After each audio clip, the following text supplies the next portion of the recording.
പ്രിയപ്പെട്ടവരെ, നിങ്ങളൊരു കാര്യം ചെയ്യണം. ഈ വീഡിയോ ഒക്കെ നിങ്ങൾ ലൈക്ക് ചെയ്യണം. എന്നുവെച്ചാൽ ഞങ്ങൾ ഇതുപോലുള്ള മരണവാർത്തകൾ ചെയ്യുന്നത് കൊണ്ട് തന്നെ യൂട്യൂബിൽ നിന്നും പല പ്രശ്നങ്ങളും ഉണ്ടാകുന്നുണ്ട്. അപ്പോൾ നിങ്ങളുടെ ലൈക്ക്, നിങ്ങളുടെ സപ്പോർട്ട് അത് ഉണ്ടാവുകയാണെങ്കിൽ ഇതുപോലുള്ള പ്രശ്നങ്ങൾ ഒരുപാട് നമുക്ക് പരിഹരിക്കാൻ പറ്റും. പ്രിയപ്പെട്ടവരെ, അസ്സലാമു അലൈക്കും വറഹ്മത്തുള്ളാഹി. ഈ ഒരു കഥ എന്ന് പറയുന്നത് കേൾക്കേണ്ട കഥ തന്നെയാണ്. എല്ലാവരും കേട്ടിരിക്കേണ്ട ഒരു കഥയാണിത്. കഥ എന്ന് പറയുമ്പോൾ ജീവിത കഥയാണ്. പച്ചയായ മനുഷ്യരുടെ കഥ. പല ആളുകളും നമ്മോട് പറയുന്ന കഥയാണ് നിങ്ങളുടെ മുന്നിൽ എത്തിക്കുന്നത്. അപ്പോൾ ഒരാളുടെ ജീവിത കഥ എന്തിനാണ് നിങ്ങളോട് പറയുന്നത്? അവരെന്തിനാണ് നമ്മളോട് പറയുന്നത്? നമ്മൾ ഇങ്ങനെയുള്ള കഥകൾ പറയുന്നത് കൊണ്ട് തന്നെ ഒരുപാട് ആളുകൾ നമ്മളോട് കഥ പറയാറുണ്ട്. ഒരാളുടെ ജീവിത കഥ അവരുടെ ഊരും പേരും പറയാതെ നിങ്ങളുടെ മുന്നിൽ എത്തിക്കുന്നത് ആ ഒരാളുടെ ജീവിതം കൊണ്ട് മറ്റുള്ളവർക്ക് ഉപകാരപ്പെടുകയാണ്. ഒരാളുടെ ജീവിതം മറ്റുള്ളവർക്ക് ഉപകാരപ്പെടുന്നത് ഇങ്ങനെയാണ്. ജീവിതത്തിൽ മാത്രമേ അനുഭവം ഉണ്ടാകൂ. ആ ഒരു അനുഭവമാണ് കഥ പറയുന്നത്. ഞാൻ കഴിഞ്ഞ ദിവസം ഒരു കഥ പറഞ്ഞിട്ടുണ്ടായിരുന്നു. മാതാപിതാക്കളെ തിരിഞ്ഞു നോക്കാത്ത മക്കൾ. അപ്പോൾ ആ കഥ കേട്ടിട്ട് ഒരു നാണവും മാനവും ഇല്ലാതെ എന്നോട് ഒരാൾ ചോദിക്കുക, ഇത് ഞങ്ങളെക്കുറിച്ചല്ലേ ഈ കഥ പറഞ്ഞതെന്ന്. നമ്മൾ പറയുന്ന കഥ മനുഷ്യരുടെ കഥയാണ്. അത് ഊരും പേരും പറയാതെയാണ് നിങ്ങളുടെ മുന്നിൽ എത്തിക്കുന്നത്. മനുഷ്യരുടെ കഥയായതുകൊണ്ട് തന്നെ ചിലപ്പോൾ അത് നിങ്ങളായി ചിലപ്പോൾ തോന്നാം. അങ്ങനെ തോന്നിയിട്ടുണ്ടെങ്കിൽ തന്നെ അത് നിങ്ങൾ തിരുത്താൻ ശ്രമിക്കുക. മാതാപിതാക്കളെ നോക്കാത്ത മക്കളുടെ കഥയാണ് ഞാൻ പറഞ്ഞത്. എന്നിട്ട് എന്നോട് ചോദിക്കുക, നാണവും മാനവും ഇല്ലാതെ എന്നോട് ചോദിക്കുക, ഇത് ഞങ്ങളെക്കുറിച്ചല്ലേ പറഞ്ഞതെന്ന്. അപ്പോൾ അവരും അങ്ങനെ ചെയ്തവരായിരിക്കും, മാതാപിതാക്കളെ നോക്കാത്തവരായിരിക്കും. അതുകൊണ്ടായിരിക്കും അങ്ങനെ ചോദിച്ചിട്ടുണ്ടാവുക. അപ്പോൾ അങ്ങനെ നിങ്ങൾ ചെയ്തിട്ടുണ്ടെങ്കിൽ തന്നെ അത് തിരുത്താൻ നോക്കുക. ഞാൻ പറഞ്ഞ കഥ അവരെക്കുറിച്ചുമല്ല. അപ്പോൾ ഞാൻ ഇന്ന് പറയാൻ പോകുന്ന കഥ ആ ഒരു മക്കൾ തന്നെ, ആ ഒരു മോന് തന്നെ എന്നോട് പറഞ്ഞ കഥയാണ്. ഈ ഒരു കഥ അനുഭവിച്ചവർക്കേ മനസ്സിലാവൂ. അനുഭവിക്കാത്തവർക്ക് ഒന്നും മനസ്സിലാകില്ല. പുറമേ നിന്ന് നോക്കുന്നവർക്ക് ഒന്നും അറിയുകയുമില്ല. നാഥനില്ലാത്ത കുടുംബം എന്നൊക്കെ നമ്മൾ പറയാറില്ലേ? അവിടുത്തെ ജീവിതം എങ്ങനെയാണെന്ന് നമ്മൾ ആരെങ്കിലും ചിന്തിച്ചിട്ടുണ്ടോ? അത് അനുഭവിച്ചവർക്കേ മനസ്സിലാകും. നാഥനില്ലാത്ത കുടുംബം എന്ന് പറയുമ്പോൾ ആ കുടുംബത്തിലെ നാഥൻ ഒന്നെങ്കിൽ ഉപ്പ, അല്ലെങ്കിൽ അവരുടെ ഭർത്താവ്. അപ്പോൾ അങ്ങനെ നാഥനില്ലാത്ത കുടുംബത്തിലെ ആ ഒരു ജീവിതത്തിലേക്കാണ് ഞാൻ നിങ്ങളെ കൊണ്ടുപോകുന്നത്. യതീമായ 4 മക്കളുടെ കുടുംബത്തിലേക്ക്. ആ ദമ്പതികൾക്ക് 4 മക്കളാണ്. 2 പെണ്ണും 2 ആൺമക്കളും. നല്ല ദീനിയായ കുടുംബമായിരുന്നു. വളരെ സന്തോഷത്തിലുള്ള ജീവിതമായിരുന്നു. 4 ചെറിയ മക്കളടങ്ങുന്ന ഒരു കുടുംബം. യാദൃശികമായിട്ട് ആ കുടുംബനാഥന് പെട്ടെന്ന് ഒരു നെഞ്ചുവേദന വരികയും ഒരു രാത്രിക്ക് രാത്രി ആ കുടുംബനാഥൻ അറ്റാക്കായി മരണപ്പെടുകയാണ്. 4 ചെറിയ മക്കളാണ്. മക്കളെ കണ്ടാൽ ഒരേ പ്രായക്കാരെന്നേ തോന്നും. അവരുടെ ആ സന്തോഷമുള്ള ജീവിതം അവിടെ അവസാനിക്കാൻ പോവുകയാണ്.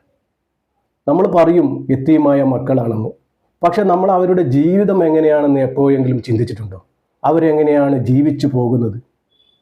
അവരെങ്ങനെയാണ് ജീവിച്ച് ഈ ഒരു പ്രായം വരെ ആയത് എന്ന് നമ്മൾ ആരെങ്കിലും ചിന്തിച്ചിട്ടുണ്ടോ? ചിന്തിക്കാറില്ല. അനുഭവിച്ചവർക്കേ മനസ്സിലാവും. ഈ ഉപ്പ മരണപ്പെട്ടതിന് ശേഷം ഈ 4 മക്കളെ ഇത്ര വലുതാക്കിയത് എങ്ങനെയാണ്? കുറച്ച് നാളൊക്കെ കുടുംബക്കാരൊക്കെ ഉണ്ടായിരുന്നു സഹായത്തിനായി. വളരെ കഷ്ടപ്പെട്ട ജീവിതമായിരുന്നു പിന്നെ മുന്നോട്ടുള്ള ജീവിതം. ഒരു വർഷം വരെ എങ്ങനെയൊക്കെയോ തട്ടിയും മുട്ടിയും കുടുംബക്കാരുടെ ആ ഒരു സഹായത്തിലൊക്കെ അങ്ങ് നീങ്ങിപ്പോയി ജീവിതം. എന്നും കുടുംബക്കാർ ഒന്നിച്ചുണ്ടാവില്ലല്ലോ. ഒരു വർഷത്തിന് ശേഷം പിന്നെ ആരുമില്ല. ആ 4 ചെറിയ മക്കളും ഈ ഉമ്മയും മാത്രം. അപ്പോൾ നിങ്ങൾ പറയും, സഹായിക്കാൻ ഇഷ്ടം പോലെ ആളുകൾ ഉണ്ടാവുമല്ലോ യതീം മക്കളെയൊക്കെ. പള്ളി കമ്മിറ്റിക്കാരായാലും മറ്റുള്ള ആളുകളായാലും സഹായിക്കാൻ, ഇങ്ങനെയുള്ളവരെ സഹായിക്കാൻ ഇഷ്ടംപോലെ ആളുകൾ ഉണ്ടാവുമല്ലോ. മാനാഭിമാനമുള്ള കുടുംബങ്ങളൊന്നും അതിന് ശ്രമിക്കില്ല. അതാണ് നമ്മൾ മനസ്സിലാക്കേണ്ടത്. സഹായത്തിന് വേണ്ടി അങ്ങോട്ട് ചോദിക്കുന്നത് അവരുടെ മാനവും അഭിമാനവും നോക്കി അവരാരും പറയുകയില്ല. അങ്ങോട്ട് പോയി പറയുന്നവരുണ്ടാകാം, അവരൊക്കെ സഹായിച്ചിട്ടുമുണ്ടാകാം. പള്ളി കമ്മിറ്റിക്കാരോടായാലും അങ്ങോട്ട് പോയാൽ അവർ സഹായിച്ചു തരികയും ചെയ്യും. പക്ഷെ മാനാഭിമാനമുള്ളവരാരും അങ്ങനെ ചെയ്യാൻ നിൽക്കില്ല. 5 നേരവും നിസ്കാരപ്പായയിൽ നിന്ന് നമ്മളൊക്കെ ദുആ ചെയ്യുന്നതും അത് തന്നെയാണ്.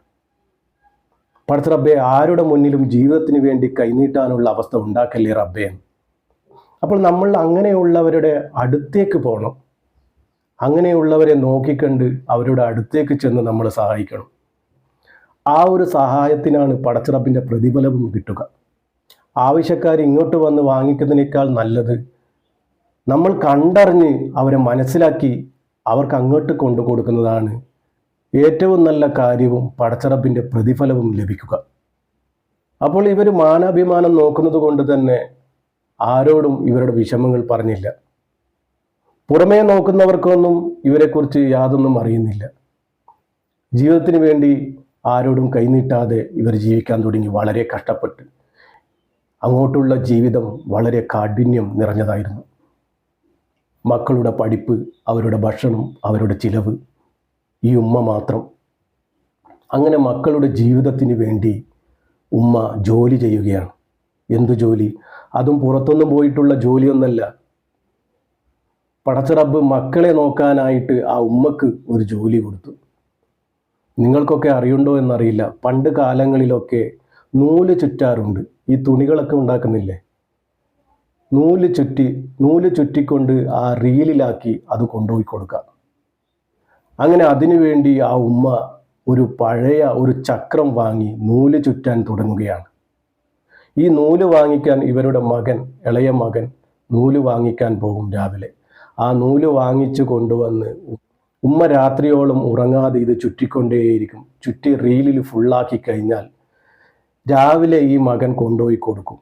വീണ്ടും ഇതുപോലെ നൂല് കൊണ്ടുവരും. അപ്പോൾ അതിൽ നിന്നും കിട്ടുന്ന തുച്ഛമായ വരുമാനം കൊണ്ടാണ് ഈ ഉമ്മ ഈ 4 മക്കളുടെ ജീവിതവും നോക്കുന്നത്. അവരുടെ പഠിപ്പും അവരുടെ ഭക്ഷണം എന്ന് പറയുമ്പോൾ അതൊന്നും പറയുകയേ വേണ്ട. 2 നേരത്തെ ഭക്ഷണം മാത്രമേ ഇവർ വെക്കാറുള്ളൂ, രാവിലെയും രാത്രിയും. ഉച്ചക്ക് മക്കൾക്ക് സ്കൂളിൽ നിന്നും കഞ്ഞി കിട്ടുന്നത് കൊണ്ട് രാവിലെയും രാത്രിയും മാത്രമേ ഇവർ ഭക്ഷണം വെക്കാറുള്ളൂ. ഇവർ ഉച്ചക്ക് പട്ടിണിയാണ്. പിന്നെ സ്കൂളില്ലാത്ത ദിവസമാണ് ഒരുപാട് വിഷമം ഇവർക്ക്. എന്നാൽ കുട്ടികൾക്ക് ഉച്ചക്ക് കൂടി ഭക്ഷണം ഉണ്ടാക്കി കൊടുക്കണം. അതൊരു പ്രയാസമുള്ള കാര്യമാണ്. ശനിയും ഞായറും സ്കൂൾ ലീവാകുമല്ലോ. അപ്പോൾ അന്നത്തെ ആ ദിവസം മാത്രം ഉച്ചക്ക് കഞ്ഞി വെക്കും. ഇതൊന്നും പുറമേ നിന്ന് നോക്കുന്നവർക്ക് ആർക്കും ഒന്നും മനസ്സിലാവില്ല. മനസ്സിലാവണമെങ്കിൽ അങ്ങോട്ട് പോയി നോക്കണം. മാനാഭിമാനമുള്ളവരാരും ഇതൊന്നും പുറത്ത് പറയാനും നിൽക്കില്ല. ജീവിതത്തിന് വേണ്ടി കൈനീട്ടുന്നത് ചിലർക്ക് ഇഷ്ടമാവുകയുമില്ല. നമ്മൾ അങ്ങോട്ട് പോയി സഹായിച്ചില്ലെങ്കിൽ അത് വാങ്ങിക്കുകയും ചെയ്യും അവർ. അപ്പോൾ അങ്ങനെയുള്ളവരെ നമ്മൾ അങ്ങോട്ട് നോക്കിക്കണ്ട് ചെയ്തു കഴിഞ്ഞാൽ റബ്ബിൽ നിന്നുള്ള വലിയൊരു പ്രതിഫലവും കിട്ടും. അതിനൊക്കെ ഏറ്റവും അർഹതപ്പെട്ടവർ തന്നെയാണ് ഇവർ, യത്തീമായ മക്കൾ. ആളുകൾ പുറമേ നിന്നുള്ള ആളുകൾ എന്താണ് പറയാമെന്നറിയോ? അവർ യത്തീം മക്കളല്ലേ, അവർക്ക് പലയിടത്തു നിന്നും പല സാധനങ്ങളും വരും, പല സഹായങ്ങളും കിട്ടും. പക്ഷെ ഈ ഉള്ളിൽ നടക്കുന്ന സംഭവം ആരും അറിയുന്നില്ല. ഇത് പുറത്തു പറഞ്ഞാലല്ലേ ആളുകൾ അറിയലേ. അങ്ങനെ ഇവരുടെ ജീവിതം എന്ന് പറയുന്നത് വളരെ വളരെ കഷ്ടപ്പെട്ട ജീവിതമായിരുന്നു. പുറം ലോകം അറിയാതെ ഇവരിങ്ങനെ ജീവിച്ച് വളർന്നു വരികയാണ് മക്കൾ. രാത്രിയോളം ഉമ്മ ഉറങ്ങാതെ ഇങ്ങനെ പണിയെടുത്തുകൊണ്ടേയിരിക്കും. ഇത് മക്കൾക്ക് ബുദ്ധി വരാൻ തുടങ്ങി. മക്കൾ കാണാൻ തുടങ്ങി ഉമ്മയുടെ ആ വിഷമങ്ങൾ, ഉമ്മയുടെ ആ പ്രയാസങ്ങൾ മക്കൾ കണ്ടറിയാൻ തുടങ്ങി. മക്കൾ വളർന്നു. മക്കൾ 7ാം ക്ലാസ്സിലും 8ലും 6ലും ഒക്കെ പഠിക്കാൻ തുടങ്ങി. മക്കൾക്ക് ബുദ്ധി വന്നു. മക്കൾ ലീവുള്ള ദിവസങ്ങളിൽ ജോലി ചെയ്യാൻ തുടങ്ങി. എന്ത് ജോലി? കൂലിപ്പണി. വലിയ കല്ല് പേറി കിട്ടുന്ന പൈസ ഉമ്മക്ക് കൊണ്ടുകൊടുക്കും. പൊട്ടിക്കരിയും. ആ പൈസയും വാങ്ങി ഉമ്മ പൊട്ടിക്കരിയുമായിരുന്നു. എന്തിന് പറയുന്നത്? രാത്രി കാലങ്ങളിൽ ഈ ഉമ്മക്ക് അവിടെ കിടന്നുറങ്ങാൻ പോലും പേടിയാണത്രേ. ചെറിയ മക്കളാണ്, വേറെ ആണുങ്ങളൊന്നുമില്ല. ഈ ചെറിയ മക്കളെയും കൊണ്ട് കെട്ടിപ്പിടിച്ച് പേടിച്ച് കിടക്കുന്ന ദിവസങ്ങളുണ്ടായിനത്രേ. ആണുങ്ങളൊന്നും ഇല്ലാത്ത വീടാകുമ്പോൾ ചെറിയ മക്കളെയും കൊണ്ട് ഒറ്റയ്ക്ക് കിടക്കുമ്പോൾ പേടിയാവുമല്ലോ. ആ പേടി വരെ ഉമ്മക്കുണ്ടായിരുന്നത്രേ. ഇന്ന് മക്കൾ വളർന്നു. അവർ ലീവുള്ള ദിവസങ്ങളിൽ ജോലി ചെയ്യാൻ തുടങ്ങി. മക്കൾ വളരും തോറും പിന്നെ ജീവിതത്തിൽ ഭയങ്കര ബുദ്ധിമുട്ടുകൾ വരാൻ തുടങ്ങി. ഉമ്മയുടെ ഈ തുച്ഛമായ പൈസ കൊണ്ട് ജീവിക്കാൻ പറ്റാതെയായി. സ്കൂളിലേക്ക് പോകാൻ നല്ലൊരു വസ്ത്രം വരെ ഇവർക്ക് ഉണ്ടായിരുന്നില്ല. തുന്നിക്കൂട്ടിയ വസ്ത്രങ്ങളാണത്രേ ഇവർ യൂണിഫോമായി ഇടുക. ഇവരുടെ കീറിയ വസ്ത്രങ്ങൾ കണ്ട് അവിടെയുള്ള ടീച്ചറും മാഷും മറ്റുള്ള കുട്ടികളുടെ പഴയ യൂണിഫോം ഇവർക്ക് കൊടുക്കുമായിരുന്നു അത്രേ. അത് ചിലത് ഇവർക്ക് പാകമാകും, പാകമാവാത്തത് ലൂസുള്ളതൊക്കെ ഉമ്മ തുന്നിക്കൂട്ടി കൊടുക്കും അത്രേ. ഇത്രയധികം ജീവിതത്തിന് വേണ്ടി പ്രയാസപ്പെടുന്നവരുണ്ടായിട്ടും പടച്ച റബ്ബ് നമുക്ക് 2 കണ്ണുണ്ടായിട്ടും നമുക്ക് കാണാൻ പറ്റുന്നില്ലല്ലോ റബ്ബേ. ആരുടെ മുന്നിലും കൈനീട്ടരുത് എന്ന് കരുതിയിട്ടാണ് അവരുടെ ജീവിതവും. അങ്ങനെ ഒരു മകൻ 8ാം ക്ലാസ് കഴിഞ്ഞപ്പോൾ പഠിപ്പ് നിർത്തുകയാണ്. ഉമ്മയോട് പറയുകയാണ്, ഉമ്മ ഇനി നമുക്ക് അങ്ങോട്ട് ജീവിക്കണമെങ്കിൽ ഞാൻ ജോലിക്ക് പോകണം. ഉമ്മ താഴെയുള്ള മക്കളെ വിചാരിച്ച് ഉമ്മ അത് സമ്മതിക്കുകയാണ് കരഞ്ഞുകൊണ്ട്. മോൻ ജോലിക്ക് പോടുക എന്ന് പറഞ്ഞ് മൂത്ത മകനോട്. ഈ 8ാം ക്ലാസ് വരെ പഠിച്ച കുട്ടിക്ക് എന്ത് ജോലിയാണ് കിട്ടുക? ആരോഗ്യം കൊണ്ട് എടുക്കാൻ പറ്റുന്ന ജോലി മാത്രമേ അവർക്ക് പറ്റുള്ളൂ. അപ്പോൾ ആരോഗ്യം കൊണ്ട്, ബുദ്ധിപരമായിട്ടൊന്നും പറ്റില്ല. അപ്പോൾ ആരോഗ്യം കൊണ്ട് എടുക്കാൻ പറ്റുന്ന ജോലി എന്താണ്? കൂലിപ്പണി, കല്ല് പേറലും മണ്ണ് പേറലും. അതാണ് ഈ കുട്ടിയുടെ ജോലി. ജോലി കഴിഞ്ഞ് ക്ഷീണിച്ച് വരുന്ന മകനെ കണ്ട് ഉമ്മ കതകടച്ച് പൊട്ടിക്കരയാറുണ്ടത്രേ. സുബ്ഹാനല്ലാഹ്. അങ്ങനെ ഇത് കണ്ട 2ാമത്തെ മകനും പറയുകയാണ്, ഉമ്മ നമുക്ക് സുഖമായി ജീവിക്കണമെങ്കിൽ ഇനി ഇതുപോലെ പറ്റില്ല. ഇക്കാക്കാനെ ഒറ്റയ്ക്ക് ഞാൻ ജോലിക്ക് വിടില്ല, ഞാനും പോകാൻ തീരുമാനിക്കുകയാണെന്ന്. മൂത്തവൻ 8ാം ക്ലാസ് വരെ പഠിച്ചിട്ടുണ്ടെങ്കിൽ ഇളയവൻ പഠിച്ചത് 7ാം ക്ലാസ്സിലാണ്. 7ാം ക്ലാസ്സിൽ നിന്ന് പഠിപ്പ് നിർത്തുകയാണ്. ഏട്ടൻ്റെ ഈ കഷ്ടപ്പാട് കണ്ടിട്ട് ഈ ഇളയവൻ പഠിപ്പ് നിർത്തുകയാണ്. ഇനി ഞാൻ പഠിച്ചാൽ തലയിൽ കയറില്ല എന്നാണ് അവൻ പറയുന്നത്.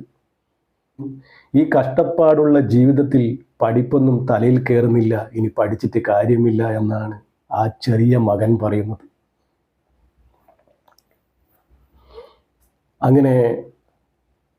അങ്ങനെ ആ ചെറിയ മകനും പഠിപ്പ് നിർത്തുകയാണ്. ഈ 7ാം ക്ലാസ് വരെ പഠിച്ചവനിക്ക് എന്താ ജോലി കിട്ടുക? അത് തന്നെ, കല്ലും മണ്ണും പേറൽ തന്നെ ജോലി. അങ്ങനെ 2 ആൺമക്കളും ജോലിക്ക് പോകാൻ തുടങ്ങി. ഉമ്മയോട് ജോലി നിർത്താൻ പറഞ്ഞു. ഈ 2 പേരും ജോലി ചെയ്ത് കിട്ടുന്ന പൈസക്ക് ഇവർ ജീവിക്കാൻ തുടങ്ങി. ഇത്രകാലം ആരുടെ മുന്നിലും കൈനീട്ടാതെ ജീവിച്ചു. ഇനിയും മുന്നോട്ടുള്ള ജീവിതം അങ്ങനെ തന്നെ ആവട്ടെ എന്ന് ഉമ്മ അള്ളാഹുവിനോട് പ്രാർത്ഥിക്കുകയാണ്. അങ്ങനെ മക്കളൊക്കെ വളർന്ന് വലുതായി. മക്കളുടെ ജോലി അത് തന്നെ, മണ്ണും കല്ലും പേറൽ തന്നെ. വലിയ വിദ്യാഭ്യാസമൊന്നും ഇല്ലല്ലോ, എവിടെ പോകാനാ? ഒരു കടയിൽ നിൽക്കണമെങ്കിൽ ഒന്നെങ്കിൽ കണക്ക് കൂട്ടാൻ അറിയണം, അല്ലെങ്കിൽ വായിക്കാൻ അറിയണം. ഇതൊന്നും അറിയില്ല. 7ാം ക്ലാസ്സും 8ാം ക്ലാസ്സുമാണ്. വിദ്യാഭ്യാസമില്ലാതെ നല്ലൊരു ജോലി എവിടെയും കിട്ടില്ല. നല്ലൊരു ജോലി എന്ന് ഉദ്ദേശിക്കുന്നുണ്ടെങ്കിൽ കടയിൽ അല്ലെങ്കിൽ മറ്റുള്ള എവിടെയെങ്കിലും സ്ഥാപനത്തിൽ. ഇവർക്കതൊന്നും പറ്റില്ല, അതിനുള്ള കഴിവുകളില്ല. അങ്ങനെ മക്കളൊക്കെ വളർന്നു വലുതായി. 2 പെൺമക്കളെയും കെട്ടിക്കാനുള്ള പ്രായമായി. ഈ 2 ആൺമക്കളും കൊടുക്കുന്ന പൈസയിൽ ഉമ്മ സ്വരൂപിച്ച് വെക്കാൻ തുടങ്ങി. പകുതി ജീവിതത്തിന് വേണ്ടിയും പകുതി ഈ പെൺമക്കൾക്ക് വേണ്ടിയും ഉമ്മ സ്വരൂപിച്ച് വെച്ചു. ഭണ്ഡാരം പൊളിച്ച് കിട്ടുന്ന പൈസക്ക് ഉമ്മ മക്കൾക്ക് സ്വർണം വാങ്ങി വെച്ചു. പറ്റുന്ന വിധത്തിലുള്ള സ്വർണങ്ങളൊക്കെ 2 മക്കളുടെ കാതിലും കഴുത്തിലുമൊക്കെ ഇട്ടുകൊടുത്തു. നല്ല ദീനിയായ കുടുംബമായതുകൊണ്ട് തന്നെ ഒരുപാട് ആലോചനകളൊക്കെ വരുന്നുണ്ട്. പക്ഷേ വലിയ വലിയ തറവാട്ടുകാരായതുകൊണ്ട് തന്നെ ഉമ്മക്ക് പേടിയാണ്. പണ്ടൊക്കെ ഒരു പെണ്ണിനെ കല്യാണം കഴിപ്പിച്ചയക്കാൻ സ്ത്രീധനം വേണമായിരുന്നു. അപ്പോൾ വലിയ വലിയ തറവാട്ടുകാരാകുമ്പോൾ വലിയ വലിയ പണം ചോദിക്കും. അപ്പോൾ അതിനൊന്നും ഉമ്മ മുതിർന്നില്ല. അവർക്ക് കണക്കായ എവിടുന്നെങ്കിലും വരട്ടെ, പടച്ചറബ്ബ് കൊണ്ടുതരുമെന്ന് കരുതി കാത്തു നിൽക്കുന്നു. അങ്ങനെ ഇവർക്ക് കണക്കായ 2 ചെറുപ്പക്കാരെ മക്കളുടെ ഭർത്താവായി ഇവർക്ക് ലഭിച്ചു. മക്കളുടെ ഭർത്താവിന് വലിയ ജോലിയൊന്നുമല്ല, ചെറിയ ജോലികളാണ്. അങ്ങനെ 2 പെൺമക്കളുടെയും കല്യാണം കഴിഞ്ഞു. പിന്നെ ഈ 2 മക്കൾക്കും ഒരുപാട് കടങ്ങളായിരുന്നു. അങ്ങനെ ആ കടങ്ങൾ വീട്ടാനുള്ള ബത്തപ്പാടിലായിരുന്നു ഈ 2 ആൺമക്കളും. ജോലി ചെയ്ത് കിട്ടുന്ന പൈസക്കൊക്കെ കടവും വീടണം, ജീവിതവും കഴിയണം. അങ്ങനെ ഇവർ ഒരുപാട് കാലം ഇതുപോലെ ജീവിച്ചു. അങ്ങനെ മൂത്ത മകന് കല്യാണപ്രായമായി. ആ മകൻ്റെ കല്യാണമായി. അവൻ്റെ കല്യാണം കഴിഞ്ഞു, അവനക്കും മക്കളൊക്കെ ആയി. 2 പെൺമക്കളുടെ കല്യാണം കഴിഞ്ഞു, അവർക്കും മക്കളൊക്കെ ആയി. പിന്നെ ഉള്ളത് ഈ ഒരു ഇളയ ആ മകനാണ്. അവൻക്കും കല്യാണപ്രായമായി, അവനും കല്യാണം കഴിച്ചു. ഞാൻ ചുരുക്കി പറയുകയാണ്. ഇപ്പോൾ എല്ലാവരുടെയും കല്യാണം കഴിഞ്ഞു, എല്ലാവർക്കും മക്കളായി. അപ്പോൾ നിങ്ങൾ കരുതും ഇനി ജീവിതത്തിലെ പ്രയാസങ്ങളൊക്കെ കഴിഞ്ഞില്ലേ എന്ന്. ഒരു യതീമായ മക്കളുടെ ജീവിതമാണ് ഞാൻ നിങ്ങളുടെ മുന്നിലെത്തിക്കുന്നത്. പുറമേ നിന്ന് നോക്കുന്നവർക്ക് അങ്ങനെയാണ് തോന്നുക. അൽഹംദുലില്ലാ, അവരുടെ മക്കളെയൊക്കെ കല്യാണം കഴിഞ്ഞു, 2 പുതിയാപ്പിളയുണ്ട്, ഇനി അവരുടെ ജീവിതത്തിൽ വലിയ പ്രശ്നമൊന്നും ഉണ്ടാവില്ല എന്ന് പുറമേ നിന്ന് നോക്കുന്നവർക്ക് അങ്ങനെയാണ് തോന്നുക. പക്ഷെ അവർ അന്നങ്ങനെയാണ് ജീവിച്ച്, അതേ സ്റ്റൈലിൽ തന്നെയാണ് അവർ ഇന്നും ജീവിച്ചുകൊണ്ടിരിക്കുന്നത് ഈ ഒരു നിമിഷം വരെ. ആ മക്കൾക്ക് അന്ന് കിട്ടാത്ത വിദ്യാഭ്യാസത്തിൻ്റെ കുറവ് ഇന്നും അവർ അനുഭവിക്കുകയാണ്. 2 ആൺമക്കൾ. ആരോഗ്യം കൊണ്ട് എടുക്കാൻ പറ്റുന്ന ജോലി മാത്രമേ അവർക്ക് എടുക്കാൻ പറ്റുള്ളൂ. അവർക്ക് വിദ്യാഭ്യാസം ഇല്ല. കടയിൽ നിൽക്കണമെങ്കിൽ വിദ്യാഭ്യാസം വേണം. ഒരു കട തുടങ്ങണമെങ്കിൽ കണക്കൊക്കെ അറിയണം. ഇവരിങ്ങനെ പൊട്ടന്മാരായിട്ടാണ് വളർന്നത്. ആ ഒരു കാര്യത്തിൽ നമുക്ക് സന്തോഷിക്കാം. ഇത്ര കാലമായിട്ടും ജീവിതത്തിന് വേണ്ടി ആരുടെ മുന്നിലും കൈനീട്ടാൻ പടച്ചറബ്ബ് ആക്കിയിട്ടില്ല. പടച്ചറബ്ബ് ഇനിയും അങ്ങോട്ടുള്ള ജീവിതം അങ്ങനെ തന്നെ ആക്കട്ടെ. ആരുടെ മുന്നിലും കൈനീട്ടാത്ത ജീവിതം പടച്ചറബ്ബ് അവർക്ക് കൊടുക്കട്ടെ. നല്ലൊരു ജീവിതവും മരണവും പടച്ചറബ്ബ് കൊടുക്കട്ടെ. അന്ന് ആ വിദ്യാഭ്യാസത്തിൻ്റെ കുറവ് ഇന്ന് അവരുടെ ഭാര്യയും മക്കളും കൂടി അനുഭവിക്കുകയാണ്. ഇവർക്ക് എത്ര കാലം ഇങ്ങനെ അധ്വാനിച്ചിട്ട് ജീവിക്കാൻ പറ്റും? എത്ര കാലം അധ്വാനിച്ചിട്ട് ഈ കുടുംബത്തിനെ നോക്കാൻ പറ്റും? ഈ ആൺമക്കളുടെ കാര്യമാണ് ഞാൻ പറയുന്നത്. ഇതൊക്കെ ഓർത്തിട്ട് മനം പൊട്ടുന്ന ഒരു ഉമ്മയുണ്ട് ഇവിടെ. ആ ഉപ്പ മരണപ്പെട്ട അന്നു മുതൽ ഉമ്മ കരയാത്ത ദിവസങ്ങളില്ല ഇന്ന് വരെ. ഇന്ന് ഉമ്മ വേദനിക്കുന്നത് ആ 2 മക്കളെക്കുറിച്ച് ഓർത്താണ്. 2 ആൺമക്കളെക്കുറിച്ച് ഓർത്ത്. അവർ എത്ര കാലം അധ്വാനിച്ചിങ്ങനെ ജീവിക്കും? അവർക്ക് വേറെ ജോലിയൊന്നും അവർക്ക് എടുക്കാൻ പറ്റില്ല. അവരിങ്ങനെ പൊട്ടന്മാരെ പോലെയാണ് വളർന്നത്, ഒന്നും അറിയാതെ. 8ാം ക്ലാസ്സും 7ാം ക്ലാസ്സും. അത് അനുഭവിക്കുന്നത് അവരുടെ ഭാര്യമാരും ആ മക്കളുമാണ്. പടച്ചറബ്ബ് അവർക്ക് എന്തെങ്കിലും ഒരു വഴി തുറന്നു കൊടുക്കട്ടെ. ആമീൻ. പക്ഷെ അവരുടെ പ്രയാസങ്ങളും വിഷമങ്ങളും ഇതുവരെ ആളുകൾ അറിഞ്ഞിട്ടില്ല. ഇവരാളുകളെ അറിയിച്ചിട്ടുമില്ല. അതുതന്നെയാണ് ഇവരുടെ ജീവിതത്തിലെ സക്സസ്ഫുൾ. ഈ 2 ആൺമക്കളുടെ പ്രയാസം ഇവരനുഭവിക്കുന്നത് കൊണ്ട് തന്നെ ഇവരുടെ മക്കളെ നന്നായി പഠിപ്പിക്കാൻ വേണ്ടി ഇവർ പരിശ്രമിക്കുകയാണ്. അത് തന്നെയാണ് വേണ്ടത്. പടച്ചറബ്ബ് ആ മക്കളിലൂടെ ഇവരെ നന്നാക്കി കൊടുക്കട്ടെ, നല്ലൊരു ജീവിതം കൊടുക്കട്ടെ. ഒരു യതീമായ മക്കളുടെ ജീവിതമാണിത്. ആ ഒരു കുടുംബത്തിലെ അവസ്ഥയാണിത്. ആ 2 ആൺമക്കളും ഇനി എന്ത് ജോലി ചെയ്താണ് ഈ കുടുംബം നോക്കുക? അവരുടെ ആരോഗ്യമുള്ളിടത്തോളം കാലമേ അവർക്ക് ആ ജോലി ചെയ്യാൻ പറ്റുകയുള്ളൂ. ആരോഗ്യം കൊണ്ടെടുക്കുന്ന ജോലിയാണല്ലോ, അതാണ് അവിടെ പ്രശ്നമായത്. പടച്ചറബ്ബ് എന്തെങ്കിലും ഒരു വഴി കാണിച്ചു കൊടുക്കായിരിക്കും അല്ലേ? അപ്പോൾ ആ കൂലി വേല ചെയ്യുന്ന ഒരു മകൻ പറഞ്ഞ വിഷയമാണിത്, വിഷമത്തോടെ. അപ്പോൾ നിങ്ങൾ ചോദിക്കും, ഈ ഒരു കഥ പറഞ്ഞിട്ട് നിങ്ങൾക്ക് സമൂഹത്തിന് എന്ത് ഇൻഫർമേഷനാണ് കൊടുക്കാൻ പറ്റിയെന്ന്? നിങ്ങൾക്ക് എന്താണ് മനസ്സിലായത്? അതാണ് നിങ്ങൾ കമൻറ്റ് ചെയ്യേണ്ടത്. ഇതിലൊരു ഇൻഫർമേഷൻ ഉണ്ട്, അത് നിങ്ങൾ കണ്ടുപിടിച്ച് കമൻറ്റ് ചെയ്യും. കമൻറ്റിന് സമ്മാനം കൊടുക്കാമെന്നൊന്നും ഞാൻ പറയുന്നില്ല. ഞാൻ വലിയ വരുമാനമുള്ള ആളൊന്നല്ല. ഇതുപോലെ കൂലി വേല ചെയ്യുന്ന ഒരാൾ തന്നെയാണ് ഞാൻ. അപ്പോൾ ഇൻഷാ അല്ലാഹ് അവരുടെ ജീവിതത്തിൽ ഇനി നല്ല മുഹൂർത്തങ്ങൾ ഉണ്ടാകട്ടെ. എല്ലാവരും ആ ഒരു കുടുംബത്തിന് വേണ്ടി ദുആ ചെയ്യുക. ജീവിച്ചിരിക്കുന്ന ആളാണ്. അപ്പോൾ അസ്സലാമു അലൈക്കും വറഹ്മത്തുള്ളാഹി.